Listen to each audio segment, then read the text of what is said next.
Hi, thanks for checking out our video here. This is going to be kind of a review video of an old school Speedrite unit back when they were still pretty good and old reliable stuff. We are a repair place by trade. That's what we mostly do. I mean, we are a dealer for a couple brands, but I don't really push selling people stuff. I'd rather fix the old stuff, fix a unit for somebody versus sell them a new one. But we are a Gallagher dealer and a Power Wizard dealer. We're trying to work something out here to be a Cyclops dealer, but we haven't quite got all the paperwork situated with them yet. But I'm a repair guy by trade. I've been working on electric fence boxes for like 17, 18 years, and been working on electrical, mechanical type of things for 20-something years. So been doing repairs type stuff for forever, it seems like, to me anyways.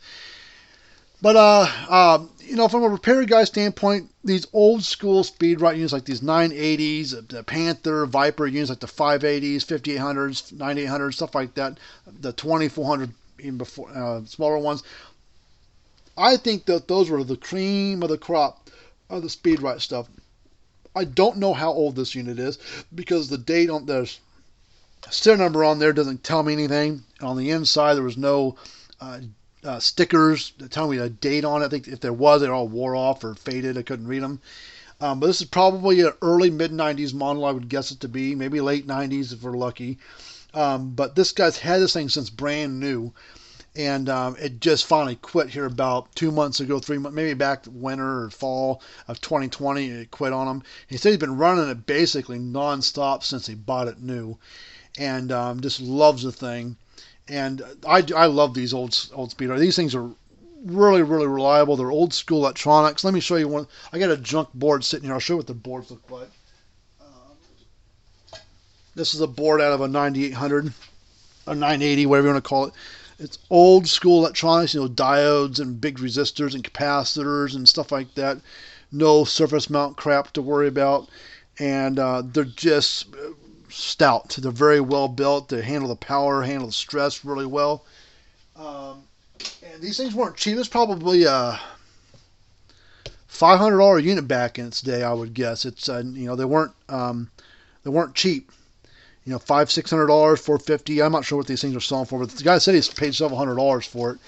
And we fixed it for about $100. I don't know, it was a $100 bill. I think maybe $130 with the capacitor and everything that we had to do to it. So we charged them a little bit of money to fix it, but it's now hopefully you have to rebuild the boards on those things. They don't make Speedrite doesn't make any parts for them anymore. You can get capacitors for them, and that's about it. Transformers have been long discontinued. We can retrofit a transformer in these things, not a big deal. I think it's $60, $70, $80 part, so pretty cheap to do for a $500 unit. And the boards are, like I said, old school boards. So if you get the right person to work on it, like a guy like me, I can test all the components, desolder, solder new components in, go through all of it, and get the unit going like it's supposed to be. This went to Speedrite, True Test Data Mars, whatever you want to call them, or to a farm store that sells Speedrite, or if the board's bad, they're just going to tell you to throw it away. Sorry, I can't fix it. It's too old, and you got to buy a new one. And so, but you send it to a place like me, I can fix this stuff for you. So, I love these old. Let me pull it open here. I'll show you the inside of it. Now, this one's got a different capacitor in it because it had two small capacitors in there on it, and one was good, one was okay, not the greatest, and one was totally shot. That wasn't a total issue where they had problems with the main board, but the guy that owned this had bought a capacitor from Zariba because that was the cheapest one he could find to try, and he thought, well, maybe it's just a capacitor. Well, that didn't solve his issue. I'm sure it helped. So that's the capacitor that's in. Yeah, see, there's a sticker right there somewhere, but it's all faded. Can't read nothing. But that's the capacitor he's got in it. Rick probably doesn't leave it like that.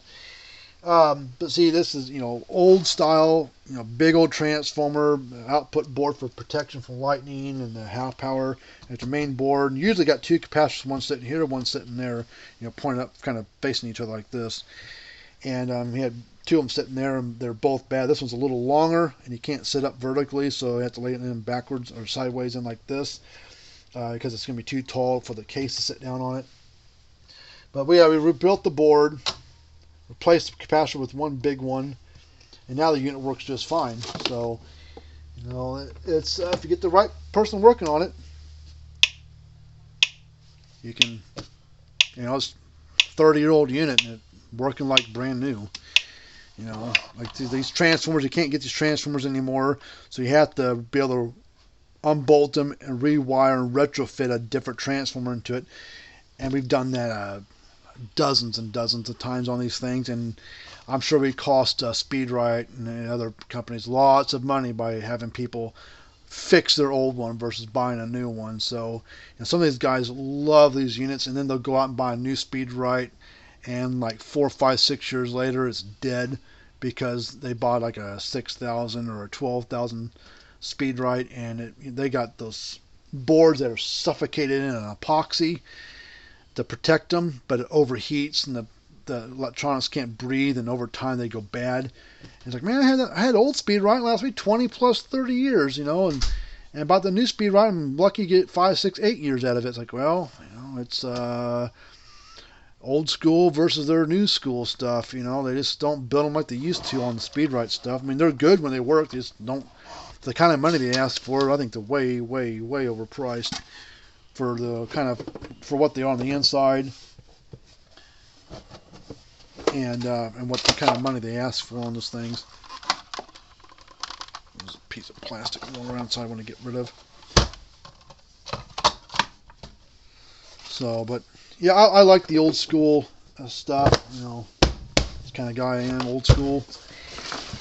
So we'll plug this thing in real quick to show you that it's working.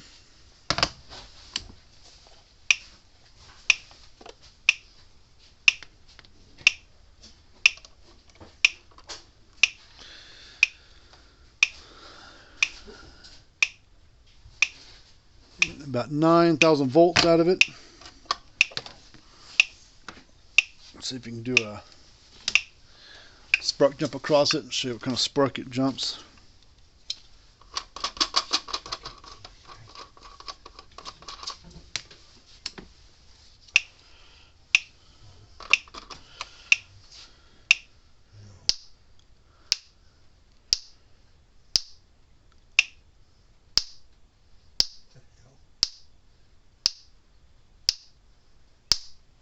So, packed a hell of a punch.